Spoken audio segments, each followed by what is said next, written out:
इन बीमारियों से कैसे बचा जाए, क्या क्या उपाय होने चाहिए, इन सब चीज़ों को जानने समझने के लिए आज हम आए हैं डॉक्टर देव सिंह तोमर जी के पास। डॉक्टर साहब, न्यूज़ सर्किल में आपका स्वागत है। धन्यवाद।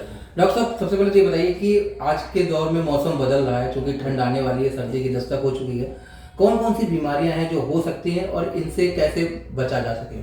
जी, जैसे कि आपने कहा कि मौसम बदल रहा है, तो इस समय पे बहुत सारी अपर रेस्पिरेटरी ट्रैक्ट इन्फेक्शन होते हैं। और ये जो मौसम जो चेंज हो रहा है, इसमें कई लोग जो कि पहले से ही रेस्पिरेटरी ट्रैक्ट इन्फेक्शन से पीड़ित होते हैं, उनमें जैसे अस्थमा वगैरह होना, ये बढ़ जाने की समस्या ज़्यादा होती है। तो इस मौसम में बहुत सारी होम्योपैथिक मेडिसिन है जो प्रिवेंटिव मेडिसिन के तौर में यूज की जा सकती है, और ऐसी मेडिसिन है जो कि जिन लोगों को इन्फेक्शन हो रखा है उनको रोका जा सकता है। अच्छा, दूसरा डॉक्टर साहब एक चीज़ बताइए कि होम्योपैथिक कैसे प्रासंगिक है? मतलब हम अगर इन बीमारियों में देखें, इन बीमारियों में होम्योपैथिक कैसे प्रासंगिक है? देखिए, इन बीमारियों के लिए होम्योपैथिक बहुत ही अच्छी तरीके से काम करती है। होम्योपैथिक मेडिसिन क्या करती है कि आपकी प्रतिरोधक क्षमता को बढ़ा देती है, जिससे आपकी इम्यूनिटी स्ट्रांग हो जाएगी और रोगों से लड़ने की क्षमता और अधिक बढ़ जाएगी। और जिन लोगों को मान लीजिए अपर रेस्पिरेटरी ट्रैक्ट इन्फेक्शन हो चुका है, तो बहुत सारी होम्योपैथिक मेडिसिन ऐसी हैं जो कि उस बीमारी को क्योर कर सकती है।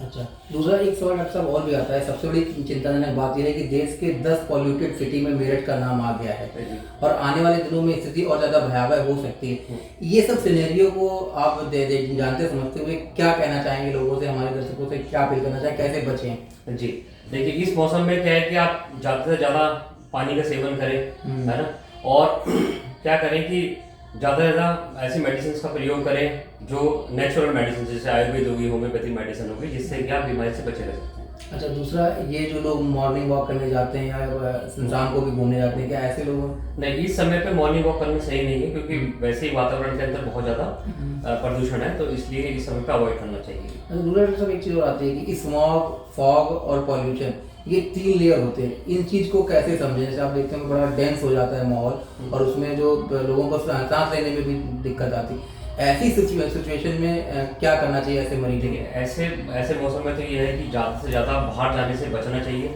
वॉक नहीं करनी चाहिए, ज़्यादा से ज़्यादा ऐसे एनवायरनमेंट में रहना चाहिए, एनवायरनमेंट में घर के अंदर ही रहना चाहिए, ताकि आप उससे बच सकें। अच्छा, दूसरा डॉक्टर साहब एक आखिरी सवाल आपसे है, कुछ घरेलू नुस्खे अगर आप हमें बता दें हमारे दर्शकों की कि वो क्या क्या करें, प्रिवेंशन कर लें, या जो मरीज हैं अगर उन्हें कोई बीमारी है वो कैसे उसका इलाज करें, या हमें बीमारी हो ही ना, तो ऐसी चीज़ों की? देखिए, ऐसे होम्योपैथी में अगर बात करेंगे तो होम्योपैथी में तो प्रिवेंशन के लिए बहुत सारी मेडिसिन है, जैसे ब्राइनिया एल्बा हो गई, दलका मारा हो गई, जेल्सीमियम हो गई। इस मेडिसिन को आप प्रिवेंटिव के तौर पे ले सकते हैं। अगर मान लीजिए किसी को रेस्पिरेटरी ट्रैक्ट इन्फेक्शन हो चुका है और मान लीजिए उसके अंदर आपको रेस्टलेसनेस हो रही है और आपकी रनिंग नोज है, ऐसे में रस्टॉक्स मेडिसिन का प्रयोग कर सकते हैं ताकि आपको बेनिफिट मिल सके। और घरेलू नुस्खे की बात करें तो आप मुलेठी का यूज़ कर सकते हैं गर्म पानी में, अदरक का प्रयोग कर सकते हैं, शहद डाल के आप पानी को ले सकते हैं, तो वो ज़्यादा लाभदायक है। अच्छा, दूसरा एक भी और आती है, लोग चाय बहुत पीते हैं जी, तो आप ये बताइए कि चाय पीना फायदेमंद है कि नुकसानदायक है? देखिए,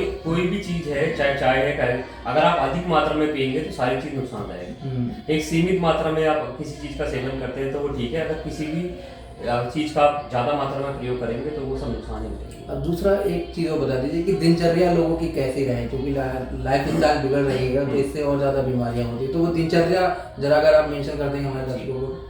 दिनचर्या का ये है कि आप सुबह वॉक करना चाहिए, आपको अल्प आहार करना चाहिए, आपको कैलकुलेटेड करना चाहिए कि आपको कितनी कैलोरीज लेनी है आपकी बॉडी के अकॉर्डिंग। अगर और आपको जो बाहर का भोजन है उसका सेवन बहुत कम करना चाहिए। तो निश्चित तौर पर डॉक्टर साहब का यही कहना है कि बाहर का भोजन कम करें, संयमित भोजन करें और संतुलित अगर लाइफ स्टाइल अपनाएंगे तो जो प्रदूषण इससे भी आप बच जाएंगे और आप निरोगी रहेंगे।